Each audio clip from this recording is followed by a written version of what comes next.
What's up, guys? I'm back again with another review.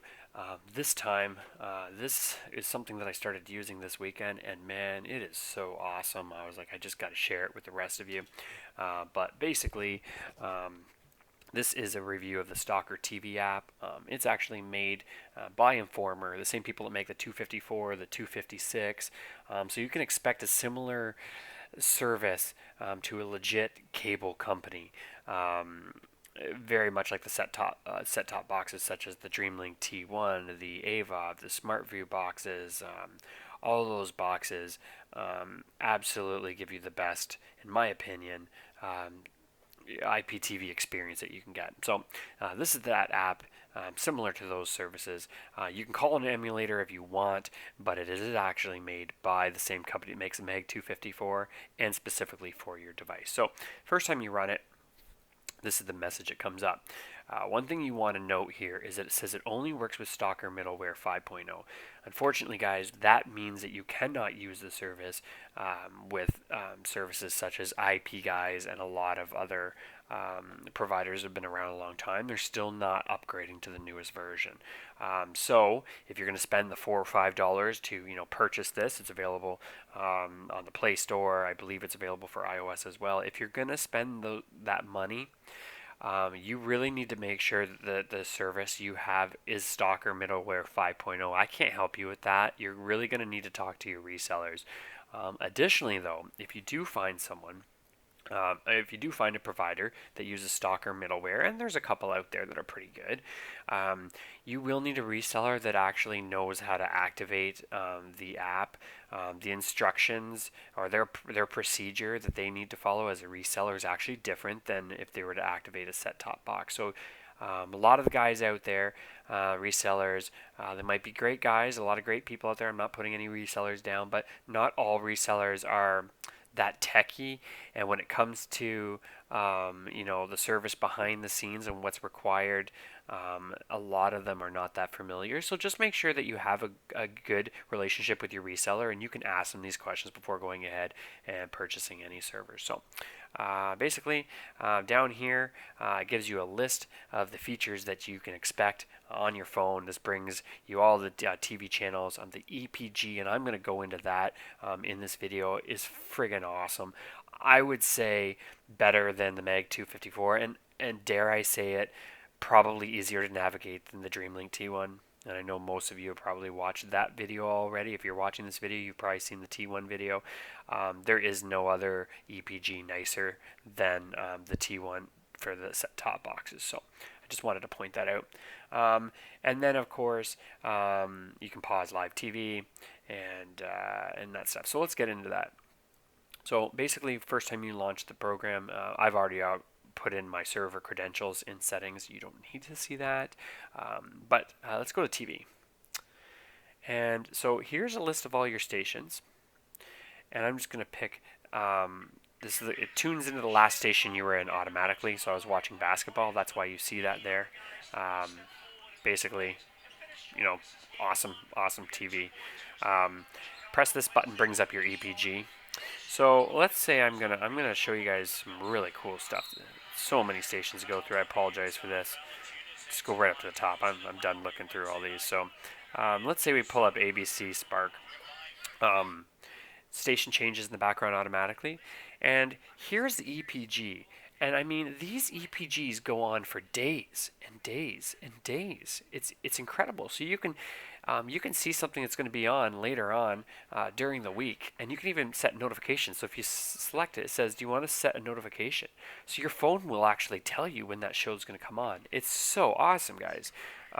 Big fan of that, and trust me, I'm not getting a kickback from this, and I know a lot of people are always asking questions like that, but I'm definitely not.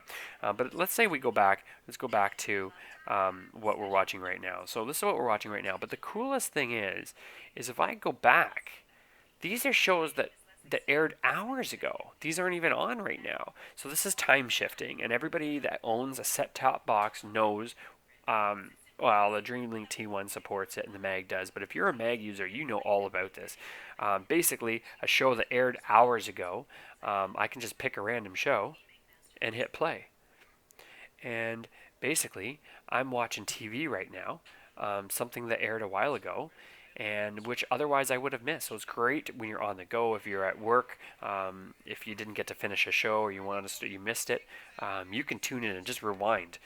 So that you're not actually. It's basically as close to a PVR function on your mobile device that you can get. You will not get this functionality out of Kodi. I'm sorry. I know there's a lot of Kodi guys out there, and you guys are all going to flame me in the posts.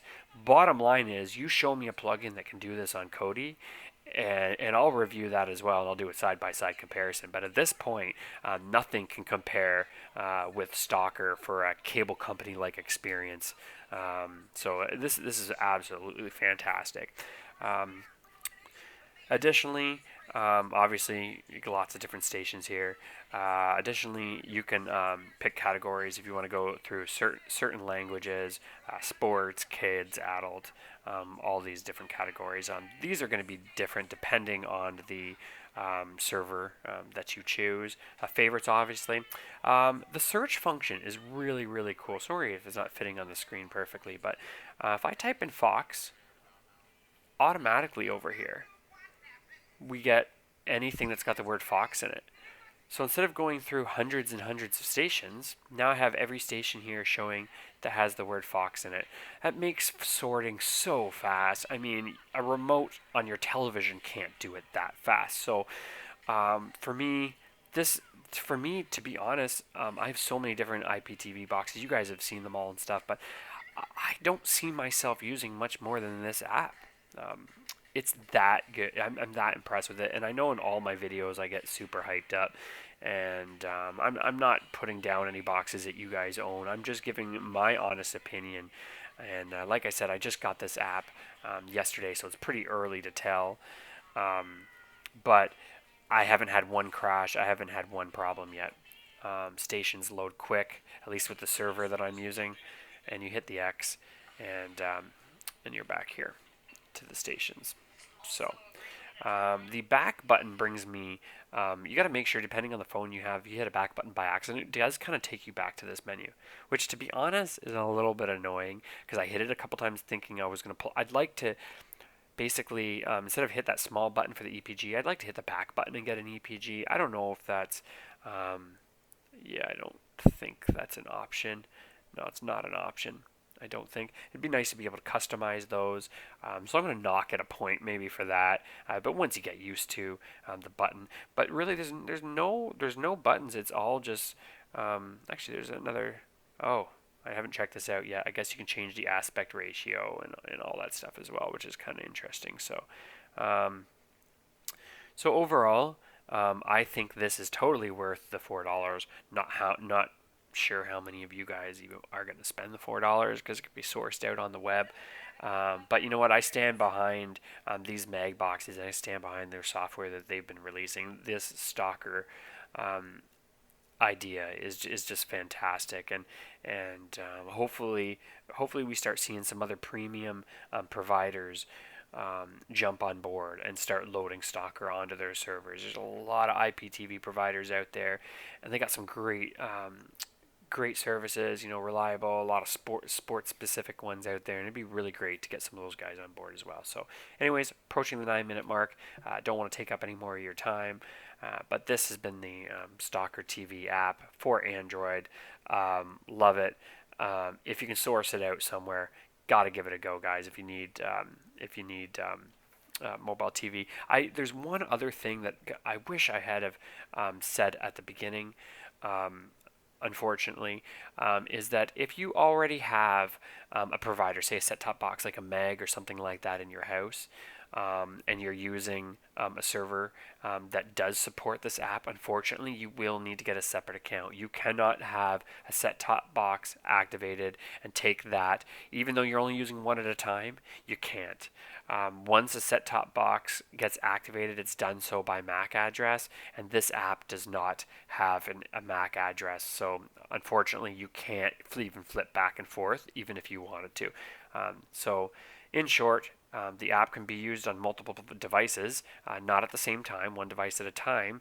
But you can have, if you have an iPad and then you have your phone stuff, you can install that app multiple times across all your devices. You can only use one at a time, but you will need one account for that. You cannot take your existing subscription that you're using with the set-top box now, and that goes for Kodi as well. If you're watching on your computer right now using Kodi, and you said, you know what, I don't want to use Kodi anymore, I want to use this Stalker TV app, unfortunately, you're not going to be able to do that. You are going to need a different account. So, anyways, hope I cleared some things up for you guys. And yep, stay tuned, and I'll see what else comes by my desk and what other reviews I can come up with. All right.